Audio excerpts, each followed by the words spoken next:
problème du marigot de Mbao. Je pense que c'est M. Ali Ngom de Khibarou qui a posé la question. Il a dit que le marigot de Mbao est en train de se remplir et qu'est-ce que le gouvernement envisage de faire? Eh bien, ce qu'il faut comprendre, c'est que dans le cadre de la mise en œuvre du plan décennal de lutte contre les inondations, plan décennal de lutte contre les inondations qui a produit beaucoup d'effets, mais des effets positifs. Si nous nous référons à 2012, les inondations de 2012, les difficultés qu'on avait pour pouvoir vivre cette situation, c'est pour cette raison qu'il y avait donc ce plan décennal de lutte contre les inondations qui est exécuté par le ministère de l'eau et de l'assainissement. Mais particulièrement pour Mbao, nous savons que beaucoup d'eau sont drainés vers le marigot de Mbao, mais ne restent pas dans le marigot de Mbao, vont aller vers la mer. Et dans le cadre de la mise en œuvre du programme, du projet 2 que vous connaissez et qui a comme épicentre Keur Massar, ce projet 2-là, c'est un programme global avec des canalisations, avec des bassins de stockage, des bassins tampons, mais également il y aura pour ce projet 2 un traitement particulier pour le marigot de Mbao. C'est un projet très structurant avec l'appui de la Banque mondiale et in fine, il y aura des sortes d'écluses vers le marigot de Mbao qui vont réguler le passage de l'eau. Pour le moment, ce travail n'a pas encore démarré. La phase étude est en cours au niveau de l'agence de développement municipal. Mais nous tous, nous sommes d'accord que ce qui a été fait l'année dernière a permis d'atténuer ce que nous avons vécu en 2020 pendant les inondations de Keur Massar. Qu'est-ce que nous avons vécu en 2020? Vous étiez présents.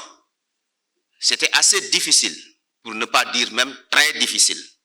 Des populations qui se déplaçaient sur des zodiacs, sur des pirogues.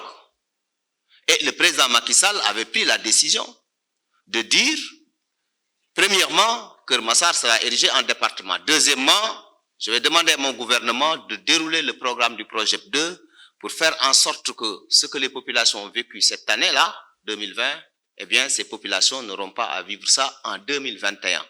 En tout cas, pas de la même intensité.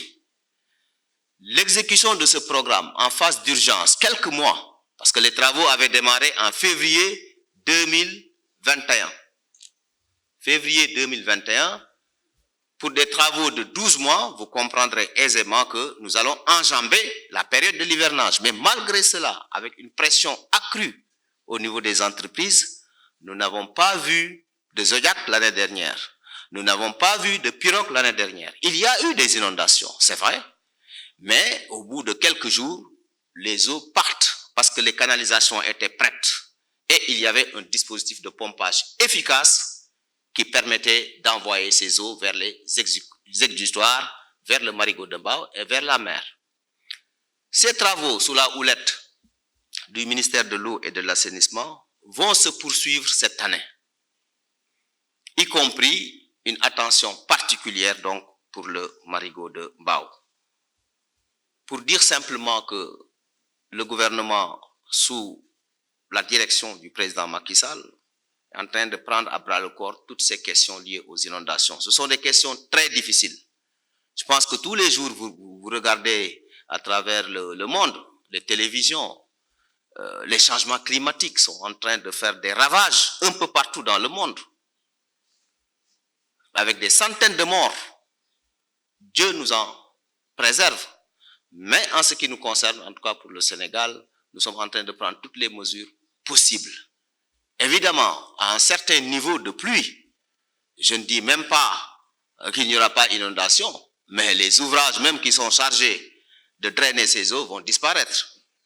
Nous souhaitons ne pas en atteindre à ces niveaux de pluie. Mais ce sont des phénomènes naturels et le gouvernement, en tout cas, est en train de prendre les dispositions qu'il faut à travers le ministère de l'eau et de l'assainissement pour atténuer de manière considérable les effets de ces inondations. Non seulement ici à Dakar, mais un peu partout dans le Sénégal. Vous avez vu les programmes qui sont en train d'être déroulés au niveau de Touba.